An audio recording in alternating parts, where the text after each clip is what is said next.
하나님 말씀 열왕기하 16장 1절에서 20절까지 말씀입니다. 열왕기하 16장 1절에서 20절까지 말씀, 저와 여러분이 한 절씩 번갈아 가며 교독하겠습니다.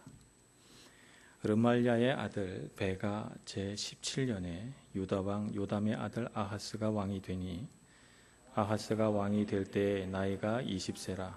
예루살렘에서 16년간 다스렸으나 그의 조상 다윗과 같이 아니하여 그의 하나님 여호와께서 보시기에 정직히 행하지 아니하고 이스라엘의 여러 왕의 길로 행하며, 또 여호와께서 이스라엘 자손 앞에서 쫓아내신 이방 사람의 가증한 일을 따라 자기 아들을 불 가운데로 지나가게 하며, 또 산당들과 작은 산 위와 모든 푸른 나무 아래에서 제사를 드리며 분향하였더라. 이때에 아람의 왕 르신과 이스라엘 왕 르말랴의 아들 베가가 예루살렘에 올라와서 싸우려 하여 아하스를 애워쌌으나 능히 이기지 못하니라. 당시에 아람의 왕 르신이 엘랏을 회복하여 아람에 돌리고 유다 사람을 엘랏에서 쫓아내었고, 아람 사람이 엘랏에 이르러 거기에 거주하여 오늘까지 이르렀더라. 아하스가 아수르 왕 디글라 빌레셀에게 사자를 보내 이르되, 나는 왕의 신복이요 왕의 아들이라. 이제 아람 왕과 이스라엘 왕이 나를 치니 청하건대 올라와 그 손에서 나를 구원하소서 하고, 아하스가 여호와의 성전과 왕궁 곳간에 있는 은금을 내어다가 아수르 왕에게 예물로 보냈더니, 아수르 왕이 그 청을 듣고 곧 올라와서 다메섹을 쳐서 점령하여 그 백성을 사로잡아 기르로 옮기고 또 르신을 죽였더라. 아하스 왕이 아수르 왕 디글라 빌레셀을 만나러 다메섹에 갔다가 거기 있는 제단을 보고 아하스 왕이 그 제단의 모든 구조와 제도의 양식을 그려 제사장 우리야에게 보냈더니, 아하스 왕이 다메섹에서 돌아오기 전에 제사장 우리야가 아하스 왕이 다메섹에서 보낸 대로 모두 행하여 제사장 우리야가 제단을 만든지라. 왕이 다메섹에서 돌아와 제단을 보고 제단 앞에 나아가 그 위에 제사를 드리되, 자기의 번제물과 소제분을 불사르고 또 전제물을 붓고 수은제 짐승의 피를 제단에 뿌리고, 또 여호와의 앞 곧 성전 앞에 있던 놋제단을 새 제단과 여호와의 성전 사이에서 옮겨다가 그 제단 북쪽에 그것을 두니라. 아하스 왕이 제사장 우리야에게 명령하여 이르되, 아침 번제물과 저녁 소제물과 왕의 번제물과 그 소제물과 모든 국민의 번제물과 그 소제물과 전제물을 다 이 큰 제단 위에 불사르고, 또 전제물의 피와 다른 제물의 피를 다 그 위에 뿌리라. 오직 놋제단은 내가 주께 여쭐 일에만 쓰게 하라 하매, 제사장 우리야가 아하스 왕의 모든 명령대로 행하였더라. 아하스 왕이 물두멍 받침의 옆판을 떼내고 그 물두멍을 그 자리에서 옮기고, 또 놋바다를 놋소 위에서 내려다가 돌판 위에 그것을 두며, 또 안식일을 위하여 성전에 건축한 낭실과 왕이 밖에서 들어가는 낭실을 아수르 왕을 두려워하여 여호와의 성전에 옮겨 세웠더라. 아하스가 행한 그 남은 사적은 유다 왕 역대 지략에 기록되지 아니하였느냐. 아하스가 그의 조상들과 함께 잠에 다윗성에 그 열조와 함께 장사되고 그의 아들 히스기야가 대신하여 왕이 되니라. 아멘. 북이스라엘의 계속된 반역으로 인해서 왕조가 계속해서 바뀌고 있던 그때에 남쪽에 있는 유다는 하나님을 믿는 신실한 임금들로 인하여서 안정적인 그런 정치가 계속되고 있습니다. 우시야 왕이 그랬고 또 요담 왕이 그랬고, 그런데 오늘 아하스 왕에 이르러서 그 왕이 갖고 있는 어떤 분위기 혹은 그 왕이 백성들을 다스리는 통치 방법, 이런 것들이 바뀌기 시작하고, 공교롭게도 이때와 동시에 북쪽 메소포타미아와 티그리스 강 연안에 새로운 나라가 세워지면서 국제 정세가 매우 긴급하게 돌아가게 됩니다. 그곳에는 역사상 가장 잔인한 나라였다라고 역사가들이 기록할 만큼 빠르게 큰 나라를 이루어서 잔인하게 약탈하고 이웃 나라를 정복했던 아시리아라고 하는 나라가 세워지게 됩니다. 성경에서는 그 나라 이름을 아수르라 이렇게 번역을 하고 있는데요. 이 아수르라고 하는 나라가 이제 나라를 급속하게 팽창시켜 나가면서 그 북쪽에 있는 아르메니아 지역을 공략하고 있는 참에 이 아시리아의 위협을 느낀 그 바로 국경을 마주한 나라 아람 왕국과 또 그 아람 왕국 밑에 있는 이 북이스라엘은 빨리 전력을 증강시키고 연합전선을 형성해서 이 다가올 임박할 재난에 긴급하게 대처해야 할 필요성을 느꼈습니다. 그래서 이 아하스 왕의 아버지 요담 왕 때에 이미 연합전선을 구축하자고 제안을 했고, 그래서 이 아람 왕과 북이스라엘이 한번 회담을 했다가 요담 왕과 한번 회담을 했다가 거절을 당합니다. 그리고 나서 그 아들 대에 와서는 그들이 도저히 참지를 못하고 아람이라고 하는 나라와 북이스라엘이 연합을 해서 우리와 연합전선을 형성하지 않으면 너희들부터 치겠다, 이렇게 돼서 남쪽 유다를 침공해 들어옵니다. 그렇지 않아도 작은 나라의 군사력이 약했던 이 남쪽 유다는 속절없이 예루살렘까지 밀리게 되고 예루살렘 성벽을 보강하면서 장기전을 펼 생각을 합니다. 이런 국제정세 속에서 오늘 열왕기하 16장의 말씀이 기록되어 있고, 또 이 시대에 위대한 한 사람의 선지자가 다시 나타나게 되는데, 우시야 왕이 죽던 해에 하나님께 부르심을 받아서 세워진 이스라엘 역사에 가장 존경받는 5손가락 안에 들어가는 선지자 이사야가 등장하게 됩니다. 우시야 왕이 죽던 해에 그는 하나님께 부르심을 받고 요담과 아하스와 히스기야 왕에 이르기까지 충실한 왕궁 선지자로서 왕을 보필하고 위기에 빠진 나라를 구하기 위해 혼신의 힘을 다하게 됩니다. 자, 이런 복잡한 상황 속에서 우리는 아하스 왕의 어떤 처신, 그가 갖고 있는 하나님을 향한 태도, 이런 것들을 바라보면서 오늘 우리가 배워야 할 것이 무엇인가 같이 묵상해 보고자 합니다. 우리가 처음 알아야 할 것은 우리가 예배할 때에 자기를 예배하지 않고 하나님만을 예배해야 한다는 것을 우리 마음에 굳게 새겨 넣어야 합니다. 우리가 예배 가운데 이런 것을 자꾸 잊어버리면 예배를 하면서 부지불식간에 자기 자신을 예배하는 오류에 빠지게 됩니다. 아람 왕국과 북이스라엘이 연합군을 형성해서 예루살렘을 치러 온 이 긴박한 상황이 어디에 또 기록이 되어 있는가 하면 이사야 7장에 또 기록이 되어 있습니다. 이사야 7장에 기록되기를 연합군을 형성해서 남유다를 침공해 국경을 넘었다 하는 소식을 듣자마자 이 아하스 왕과 백성들의 마음이 어땠는가 하면 바람에 흔들리는 숲과 같았다, 이렇게 표현을 하고 있습니다. 얼마나 마음에 두려운 마음이 생겨났는지 막 이렇게 흔들리고 마음이 요동치는 이런 것을 그렇게 비유하고 있는 것이죠. 너무너무 두려워하고 백성들은 어쩔 줄 몰라 하고 아마 많은 사람들이 아마 남쪽 광야로 피난을 가지 않았을까, 이런 생각도 들고, 또 그런 가운데 왕은 어떻게 하든지 예루살렘 성만은 지켜야 되겠다, 이렇게 생각을 하고 오랫동안 버티면서 장기전을 할 생각으로 위쪽 못에 있는 세탁자의 밭에 가서 이 예루살렘을 이렇게 흘러나가는 기온샘에서부터 발현해서 이렇게 흘러나오는 그 물을 땅 속에 감추는 작업을 이제 시작합니다. 이사야는 하나님께 음성을 듣고 왕이 거기로 올 것을 기다리면서 그곳에서 왕을 만나게 됩니다. 왕을 만나서는 이렇게 얘기하죠. 임금님, 저들은 마치 불이 붙었다가 꺼지고 있는 부지깽이 끝과 같습니다. 그러니 두려워하지도 마시고 낙심하지도 마시고 이 나라는 하나님이 세운 나라니 담대한 마음을 가지고 맞서셔서 반드시 이길 것을 믿으십시오. 이렇게 조언을 합니다.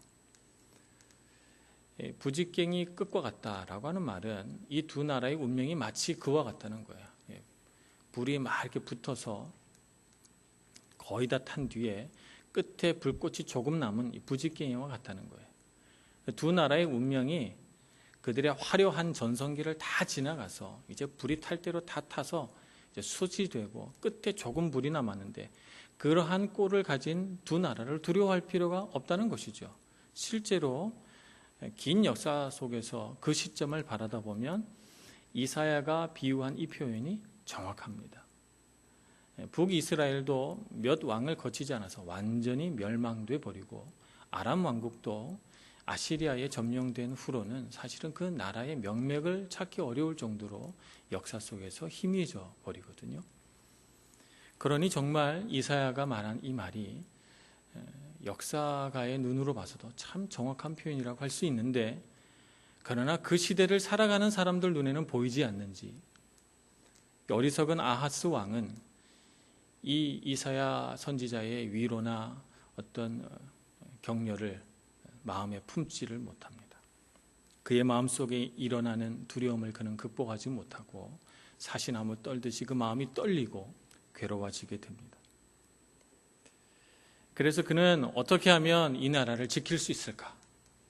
이 나라를 어떻게 하면 내가 저 악한 두 나라 임금에게 빼앗기지 않을 수 있을까를 궁리한 끝에 그는 어떤 방법을 취하는가 하면 제단 위에 불을 피워놓고 자기 아들을 그 불 위로 지나가게 합니다.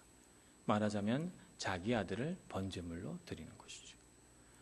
신명기와 출애굽기와 여러 성경 구절에서 하나님께서 가장 가증하게 여기고 싫어하는 제사가 사람을 불태워 죽이는 제사예요. 이런 제사는 이스라엘 역사 가운데는 없고 주로 가나안 민족들이 몰록이라든가 또 기타 바알 신이라든가 이런 신을 섬길 때 행했던 악한 관습입니다.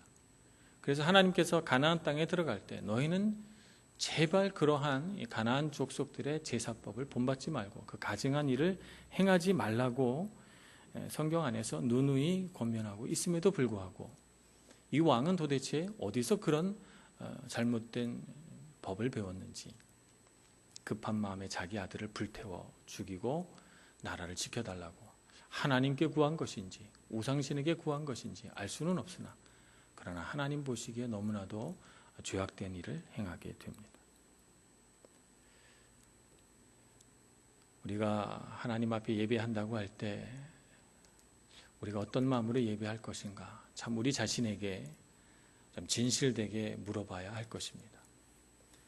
우리 마음에도 인생의 어떤 위기와 고난이 닥치게 되고 내 마음에 심한 갈등이 일어나게 되면 부지불식간에 하나님을 예배한다고 하면서도 이 자기를 예배하는 잘못된 방법 가운데를 빠져드는 것을 경험하게 됩니다.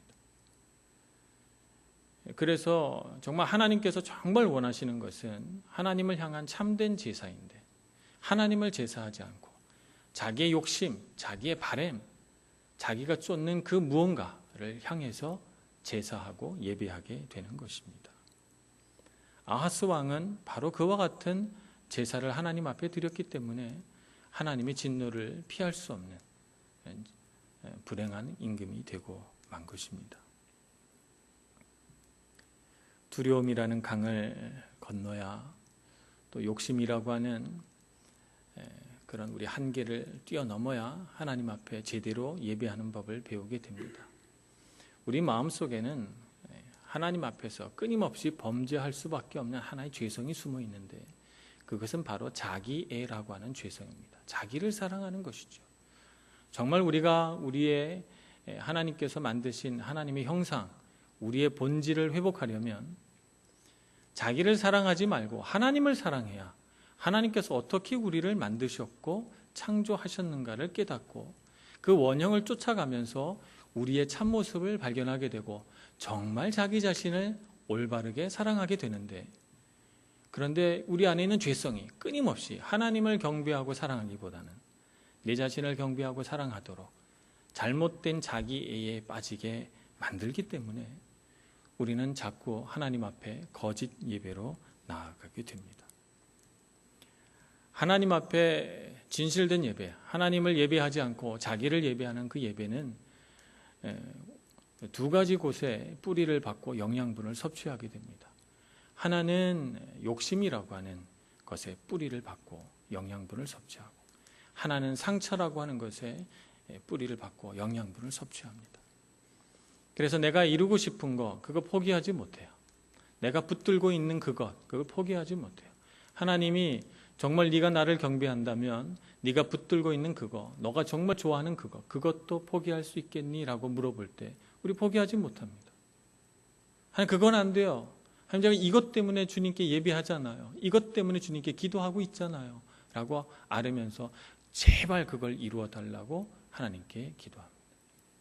누구를 위한 예배인가? 우리가 한 번쯤 생각해야 할 부분입니다.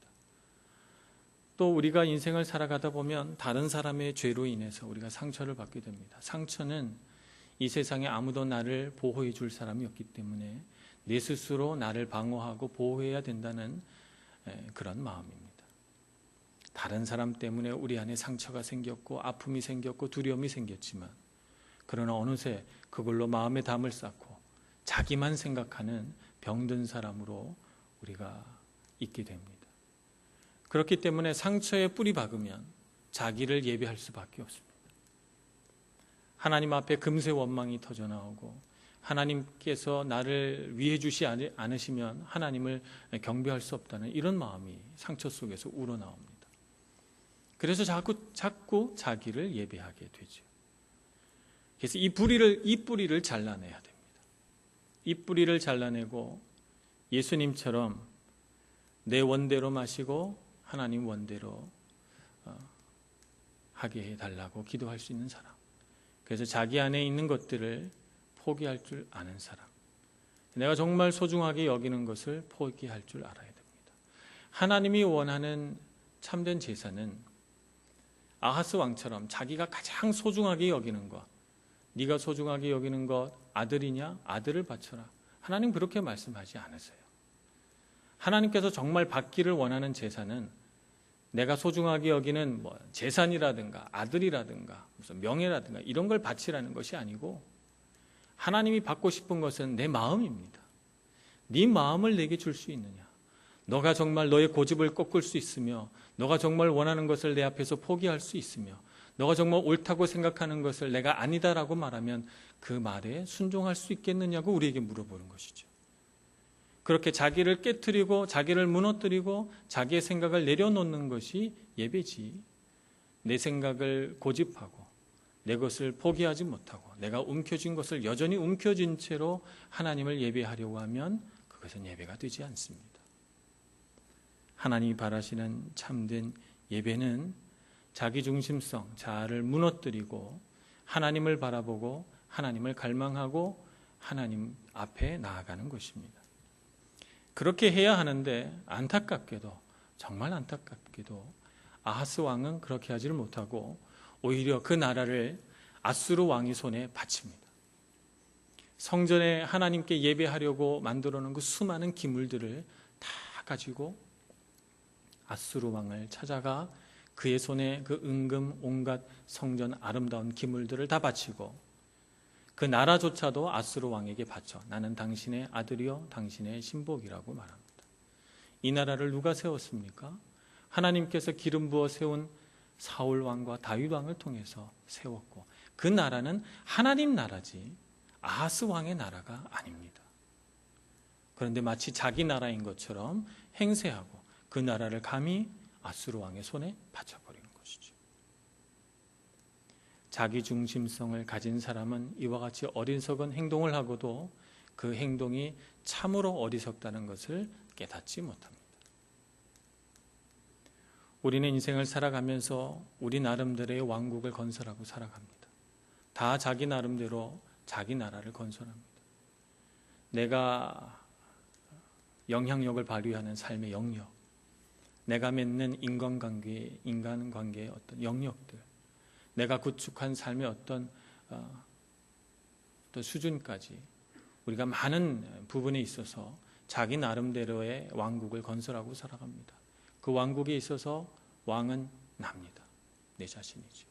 그래서 내가 소유한 것, 내가 이룬 내 가정, 내가 발휘하고 있는 영향력 안에 있는 사람은 다 내 것이라고 생각하는 순간 우리는 하나님 앞에 도무지 참된 제사를 드릴 수가 없는 것이죠.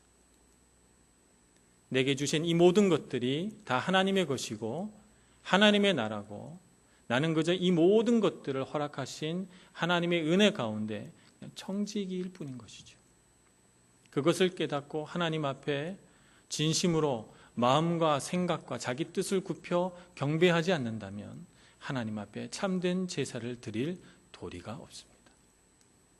그러니 여러분, 어떻게 예비해야 할까요? 나를 예비하지 말고 하나님을 예비해야 할 것입니다. 우리 안에 포기하지 못한 것들이 있다면, 주님 원하신다면 내가 무엇도 다 드릴 수 있으며, 내가 어떤 고집도 꺾을 수 있으며, 하나님이 안 되신다고 한다면 내가 인생의 어떤 길도 내가 그만두고 설 수 있습니다라고 고백할 수 있는 사람만이 하나님 앞에 참된 예배를 드릴 자격이 있고, 하나님 그런 예배를 드리는 사람에게서 그래 네가 그렇게 말해서 내가 다 빼앗아 가마 이렇게 말씀하지 않으십니다. 우리 주님은. 우리 하늘 아버지는 참으로 그렇게 고백하는 아들에게 주고 또 주고 더 채워져서 하늘의 복을 누리게 하시고 우리가 상상하지 못했던 놀라운 은혜를 경험하게 해주시죠.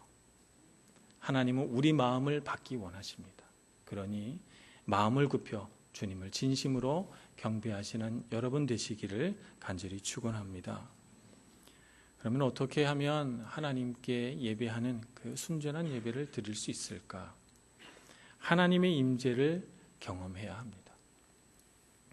하나님의 임재를 경험해야 하는데 그 임재를 경험하지 못하니 하나님이 살아계시다고 생각하지 못하고 하나님이 살아계시다고 생각하지 못하니 하나님이 정말 가증하게 여기는 그런 일도 두려움 없이 행하게 되는 것입니다. 이사야 선지자는 하나님의 그 임재를 체험하지 못한 이 아하스 왕이 너무 안타까워서 이사야서 7장에 보면 하나님께 한 가지 징조를 구하십시오. 그러면 하나님께서 분명히 그렇게 말씀대로 이루실 것을 보여주실 것입니다. 이렇게 왕에게 제안합니다. 그랬더니 아하스 왕이 이렇게 대답하죠. 나는 구하지 않겠습니다. 내가 어찌 감히 하나님을 시험하겠습니까? 이렇게 말합니다. 제가 그 부분 성경 말씀을 읽으면서 너무 화가 나서 가슴이 꽉 막히더라고요. 아니, 무슨 이런 왕이 다 있나 이런 생각이 들면서 막 가슴이 너무 화가 나니까 이렇게 가슴이 꽉 막히는 느낌이 들어요. 아니, 하나님께 구하라는데 하나님의 임재를 구하고 그분의 살아계심에 대한 분명한 징조를 구하라는데 구하지 않겠다는 거예요. 하나님을 시험하지 않겠다고 말이죠. 짐짓 굉장히 경건한 척하지만 그 내면에는 하나님을 불신하는 불신앙이 깊이 깔려 있는 것입니다. 이사야 선지자는 너무나도 안타까워 그 유명한 말씀, 처녀가 한 아기를 잉태하여 아들을 낳으리니 그 이름을 임마누엘이라 하리라는 말씀을 이사야서 7장 14절에서 하게 됩니다. 그러면서 반드시 하나님의 뜻대로 이루어지리라 이렇게 선언하죠. 임마누엘의 뜻은 하나님께서 우리와 함께 계시다라고 하는 뜻입니다. 우리와 함께 계시다, 그것이 바로 하나님의 임재 아니겠습니까? 하나님의 임재를 알고 그것을 경험하지 못한 신앙인은 사실은 하나님을 아무리 믿으려고 해도 자기 머릿속에서 믿으려고 노력하는 노력일 뿐이지 하나님을 믿기가 쉽지 않습니다. 우리는 하나님의 임재를 구해야 합니다. 그분이 우리 앞에 계시다는 것, 우리와 함께 계시고 우리의 고통을 아시고 우리의 소망을 아시고 우리와 함께 동행하기를 원하시는 그런 하나님이시라는 사실을 분명하게 알아야 합니다. 하나님의 임재를 경험하지 못하고 어떻게 하나님께 예배할 수 있겠습니까? 하나님의 임재를 구하려면 우리가 가장 먼저 해야 할 일이 우리 영적인 수면 상태에서 깨어나야 됩니다. 우리는 얼마나 쉽게 영적으로 잠이 드는지를 모르겠어요. 너무나도 쉽게 안일한 신앙생활에 빠져들고 너무나도 쉽게 이기적인 내 생각 속에 빠져들고 너무나도 쉽게 내 마음의 보좌에 내가 올라앉아 내가 마치 왕인 것처럼 이 세상을 살아갑니다. 그래서 우리는 영적인 수면 상태에서 빨리 깨어나 하나님 앞에 기도할 수 있어야 됩니다. 오늘 이 밤에도 우리가 정말 하나님 앞에 구해야 할 간절한 기도의 제목, 그 중에 첫 번째는 하나님, 내가 잠자고 있는 이 상태에서 깨어나게 해 주옵소서. 내가 만약 영적으로 지금 잠들고 있다면 하나님 저에게 그 모든 잠이 다 달아나도록 해 주옵소서라고 구해야 될 것입니다. 영적인 수면 상태에서 깨어나면 우리가 가장 첫 번째로 해야 할 것이 이 말씀을 손에서 놓으면 안 됩니다. 항상 하나님 말씀을 읽고 묵상하고 암송하고 그 말씀을 가까이 둬야 합니다. 이사야가 처음 하나님 앞에 부르심 받은 그 부분, 이사야 6장에 보면 하나님께서 이사야 선지자를 불러서 우리를 위해 누가 갈까 이렇게 하나님께서 탄식하며 말씀할 때 이사야 선지자가 나를 보내셔서 이렇게 나가지 않습니까? 그럴 때 하나님께서 이사야 선지자에게 백성들을 향해 할 말을 말씀해 주시는데, 너는 가서 백성들에게 이르기를 듣기는 들어도 깨닫지 못하며 보기는 보아도 알지 못하리라, 이렇게 말하라고 합니다. 하나의 심판이죠. 벌써 우시야 왕, 요담 왕을 지나가면서 백성들의 마음이 어두워지기 시작해서 더 이상 하나님의 말씀을 들어도 깨닫지 못하는 영적인 수면 상태, 영적인 귀머거리 상태로 빠져들고 있었다는 것입니다. 그러니 듣기는 들어도 깨닫지 못할 것이라고 얘기하라는 거예요. 근데 이 말씀을 가만 묵상해 보면 정말 깨닫기를 원치 않으시면, 정말 보지 못하고 듣지도 못하는 장님이요 귀머거리가 되기를 원하셨다면 차라리 그 말씀을 안 하셨을 것 같아요. 굳이 이사야 선지자를 불러서 그렇게 선언하라 하는 말은 역설적이게도 듣기를 원하고 보기를 원한다라고 하는 하나님 아버지의 간절한 심정이 역설적으로 표현된 것이다, 이렇게 볼 수가 있습니다. 그러니 우리는 영적인 청각을 회복해야 합니다. 영적인 시각을 회복해야 합니다. 열심히 말씀을 봐야 합니다. 말씀을 보고 묵상하고 그 말씀을 담아서 그 말씀이 내 발 앞에 등이 되게 해야 합니다. 많은 사람들이 일주일 내내 말씀을 보지 않아요. 많은 분들이 일주일 내내 기도하지 않습니다. 그리고 와서 주일날 기도하고 예배하려고 하니까 재미가 없고 지루하고 힘이 드는 것이죠. 하나님의 임재를 어떻게 경험할까? 매일매일의 삶 속에 하나님의 말씀을 가까이 두고 그분의 말씀을 묵상하고 그것을 놓고 기도하는 그런 삶을 살아갈 때 우리의 청각이 회복이 되고 하나님의 임재를 경험할 수 있는 그 풍부한 토대가 형성이 되는 것입니다. 그러면서 우리 마음에 또 한 가지 가져야 할 것이 하나님을 기대하라는 것입니다. 하나님께서 내 삶에 어떤 역사를 만들어 가실지 기대해야 합니다. 오늘날 많은 신앙인들이 율법은 있는데 하나님께서 만들어 가실 그 놀라운 기적을 향한 기대감은 별로 없어요.